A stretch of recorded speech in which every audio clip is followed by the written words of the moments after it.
biz bütün mescitlerin üzerindeki kirli elleri çekmemiz ve onları kaldırmamız gerekiyor. Mescitlerimiz çiğnenmiş, onları arındırmamız gerekiyor. Bugün elhamdülillah mescitlerimiz evet işgalden kurtulmuşlar. Onları işgalcilerin ayakları altında ezilmiş değiller. Sadece Mescid-i Aksa bu durumda. Belki birkaç mescit orada bu durumdadır. Diğer mescitlerimiz temizlenmiş. Ama buna rağmen Mescid-i Aksa hala bu durumdadır ve Mescid-i Aksa'yı özgürlüğüne kavuşturmak zorundayız. Bizler ilk kıblemiz olan Mescid-i Aksa'nın peygamberlerin toplandığı yere, hatta bütün peygamberlerin döndüğü kıblesi olan mescidi kurtarmamız gerekiyor. Ve biz biliyoruz ki Mescid-i Aksa'nın özgürlüğü, ümmetin özgürlüğü ümmetin kalkınmasıyla beraber olacaktır. Selahaddin Eyyubi de bu şekilde yapmıştır. Biliyoruz ki kendisi Mescid-i Aksa'yı özgürleştirerek ümmeti ayağa kaldırmıştır ve Allah Teala'nın yardımıyla başarıya ulaşmıştır. Allah Teala da ayet-i kerimesinde buyurduğu gibi eğer Allah'a yardım ederseniz size yardım eder. Yani bizim Allah'a yardım etmemiz gerekiyor ki Allah'ın yolunda mücadele etmemiz gerekiyor ki Allah Teala da bize yardım etsin. Bizim üzerimizde alimlerin sorumlulukları arasında birçok sorumluluk var dediğimiz gibi birkaç tanesine değinmeye çalıştık ancak yani şeyi unutmamak gerekiyor. Mescid-i Aksa ve Filistin için alimlerin öncü olması, projeler ve çözümler üretmesi ve bu meseleye özel bir önem vermeleri gerekmektedirler. Bugün Mescid-i Aksa'nın alimlere ihtiyacı eskisinden çok daha fazladır. Yani bugün emirlerin, siyasilere duyduğu ihtiyaçtan daha fazla alimlere ihtiyaç duymaktadır. Bunun dışında bizim alimler olarak basında da yer almamız gerekiyor. Ya basını güçlendirmemiz, basında sürekli basını yönlendirmemiz gerekiyor. Çünkü bizler alimler olarak dediğimiz gibi ümmetin öncüleriyiz. O alanda da kendimiz bir şey yapmamız gerekiyor.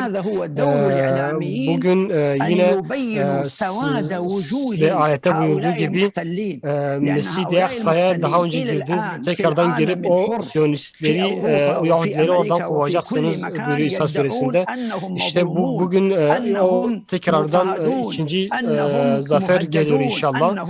Onun için bizler de tekrardan girmemiz, tekrardan oraya şey yapmamız gerekiyor. Tekrardan bu mücadeleyi vermemiz gerekiyor. Dediğim gibi biz basın alanına hakim olmamız gerekiyor ki bugün basın çok önemli bir yer tutmaktadır. Yani bizim basındaki insanlara karşı bir kontrol, bir hakimiyet sağlamamız gerekiyor. Çünkü basın elimizde olursa, basın yanımızda olursa biz birçok çarpıtmaları, birçok yalanları, birçok dedikoduları engelleyip onları önüne geçebiliriz. Bu konuda bir adım atmamız gerekiyor. Son olarak şunu söylemek istiyorum. Mescid-i Aksa'nın özgürlüğü, ümmetin özgürlüğüne ulaşması, Mescid-i Aksa'nın özgürlüğüne ulaşılması, Filistin'in özgürlüğüne ulaşması sadece ve sadece konuşmakla özgürleşmez. Bizim Selahaddin Eyyubi'nin ortaya koyduğu proje gibi ümmeti özgürleştirdiği gibi yani bizim de ümmeti özgürleştirmemiz gerekiyor. O sadece bir ırkı değil, bir cinsi değil, Arapları, Farsları, Türkleri, Kürtleri hepsini bir arada bulundurarak, hepsini bir araya getirerek ümmeti birleştirmiş ve bununla beraber ümmeti özgürleştirmiştir. Eğer milletler, ırklar özgürleşirlerse, birleşirlerse biz inanıyoruz ki Mescid-i Aksa'nın özgürlüğüne daha yaklaşmış oluruz. Çünkü bir şeye yaklaşmak, bir hedefte birleşmek bizi büyük hedefe daha çabuk ulaştırır. Büyük hedefimiz Filistin özgürlüğüdür. Resulullah sallallahu aleyhi ve sellem bunun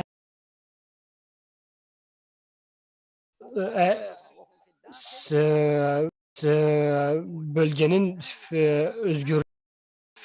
özgürlüğü dışarıdan gelir. Bir yerin özgürlüğü dışarıdan gelir. Siz Ürdün olarak siz Ürdün halkısınız. Diğerleri dışarıdandırlar. Biz olarak yani biz bütün ümmet olarak dışarıdan destek verebilir ve özgürleştirebiliriz. Sadece içeriden Müslümanların mücadele etmesiyle Filistin özgürleştirilemez. Bizim de dışarıdaki bütün halklar olarak destek verip Filistin'i özgürleştirmeye yardımcı olmamız gerekiyor. Bizim mesela bugün ne Suriye, ne Mısır, ne Irak ya da başka hiçbir ülkeye Filistin'e karşı mücadele etmesine izin verilmiyor ki bu da biliniyor ki bu ülkeler birleşirse Filistin'i özgürleştirebilir, İsyonistleri oradan def edebilirler. Onun için bu ülkelere karşı projeler üretiyorlar. Onları alaşağı etmeye ya da o ümmetin birleşmesine engel olmaya çalışıyorlar. Bunun için bizlerin de alimlerin birleşmesi, o medreselerin bina edilebilmesi, ümmetin birleşmesi için bizim de buna ulaşmamız için milleti, halkı birleştirebilmemiz gerekiyor. Çünkü bu Filistin özgürlüğü için atılması gereken en büyük ilk adımdır. Alimlerin dediği gibi atılması gereken adımlara bir şey vacipse onun için gerekli adımlar da vaciptir. Bunun için bunu yapmamız gerekiyor. Yine teşekkür etmek istiyorum şu an programı düzenleyenlerden. Allah razı olsun diyorum. Allah'a emanet olun inşallah. Ve aleyküm selam ve rahmetullahi ve berekat. Burası tezbitni giring mamosta hem hakkı azadiya kutsi hem hakkı pirsgireki ümmeta İslam'ı ve hakkı vahdeta ümmeta İslam'ı tezbitni bi kıymetu giring kir. Vaki mamosta jani zaman almek dibeci hatta ümmeta İslam'ı nebinyek yani dinabeyna xwed vahdeti bkarninin Kudsa Şerif azat nabe ve hatta Kudüs azat nabe vahdet cid nabeyna ümmet edi bikarne mamosta jişfa baskir. İnşallah amji beheviya cara duyem go Kudüs be azat kirin be rızgar kirin bu heviye brasi heviyame ya sereke ya tavayı em hevidarın go xweda Selahaddin'i hemşah dinava ümmet derxe ev alu rengu zmana همیا بد عالی کی دبن آلا توحید ده قدس شریف اشترافی صلاحتین همشاه ده به آزاد و روزگار کردن.